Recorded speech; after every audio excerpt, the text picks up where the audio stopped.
একবার দুইজন ব্যক্তি ছিল, তারা একটা মরুভূমির মধ্য দিয়ে যাচ্ছিল।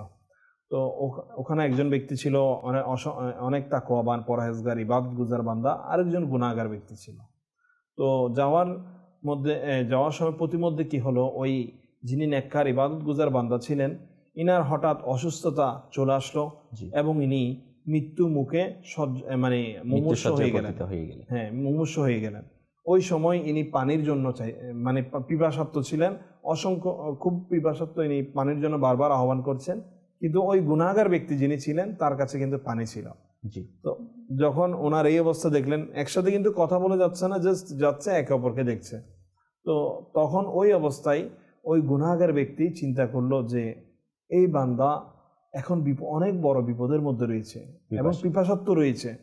আমি যদি এই অবস্থায় তার সাহায্যে এগিয়ে না আসি, তাহলে তার এই বিপদে যদি আমি এগিয়ে নিয়ে আসি, হয়তো আমি আল্লাহ তাআলার কাছ থেকে সুবিচার, আল্লাহ তাআলার কাছ থেকে আমি যেটা ভালো পাওয়ার, ওইটা আমি হয়তো পাবো না। যাই হোক, পরবর্তীতে কিছুক্ষণ চিন্তা করার পরে ইনি করলেন যে ভালো নিয়ত করে কি করলেন, ওনাকে সাহায্যের জন্য এগিয়ে আসলেন এবং ইনাকে পানি পান করালেন। আর পানি পান করার পরেই ইনার ইন্তেকাল হয়ে গেল। তো এর কিছুদিন পর ওই যিনি গুনাহগার ব্যক্তি ছিল তারও ইন্তেকাল হয়ে গেল। এখন মুনকার নকির আসলো খবরের মধ্যে, ইনাকে সওয়াল জব করে এখন যেহেতু গুনাহগার ছিল, ইনাকে জাহান্নামের দিকে নিয়ে যাওয়া হবে।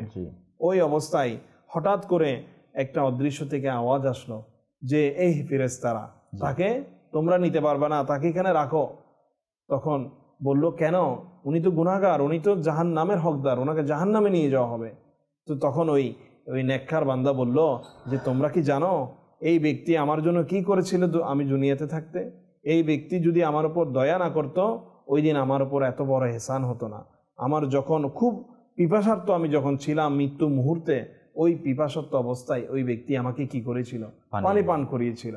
তা আমার আল্লাহ তাআলা ওই নেক আমলটা কবুল করে ফেলেন এবং অদৃশ্য থেকে আওয়াজ দিলেন যে এই ব্যক্তিকেও ক্ষমা করে দেওয়া হবে।